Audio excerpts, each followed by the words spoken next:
Lorsque Jésus affirme « Nul ne peut venir à moi si le Père qui m'a envoyé ne l'attire », effectivement, Jésus fait référence à notre prédestination. C'est ce que dit saint Augustin. Ce passage fait référence à notre prédestination. Le mot prédestination peut faire un peu peur. Si on est prédestiné, ça veut dire on est destiné d'avance, alors on est enfermé dans quelque chose de toute éternité. Dieu nous a orientés dans telle ou telle direction, ce qui peut faire un peu peur. Alors, qu'est-ce que c'est en réalité que la prédestination ? La prédestination, c'est vrai, c'est un regard éternel de Dieu sur nous. Mais il faut bien comprendre, ce regard éternel, c'est avant tout un regard éternel d'une bienveillance absolue.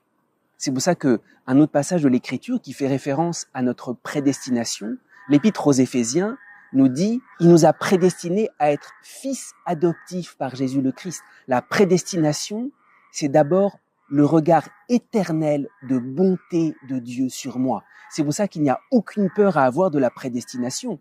Nul ne peut venir à moi si le Père qui m'a envoyé ne l'attire. Ça veut dire quoi ? Dieu attire tous les hommes. Et moi, une fois élevé de terre, j'attirerai à moi tous les hommes. Tu es prédestiné, c'est-à-dire de toute éternité, le Père te regarde avec bienveillance, le Père t'attire. Alors, si tu refuses cette attraction du Père, Dieu l'intègre dans son regard.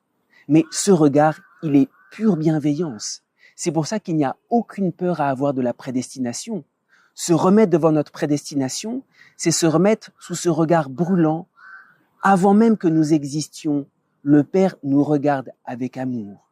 Et l'Eucharistie nous aide à nous remettre devant notre prédestination. Le pain qu'il nous donne, c'est un pain éternel. C'est pour ça que l'Eucharistie chasse toute peur, parce qu'il nous remet devant le regard éternel de Dieu. La prédestination, c'est l'inverse d'avoir peur d'être enfermé par Dieu. La prédestination, c'est se sentir, se mettre sous un regard tellement bienveillant qu'il nous met debout, qu'il nous permet d'avancer.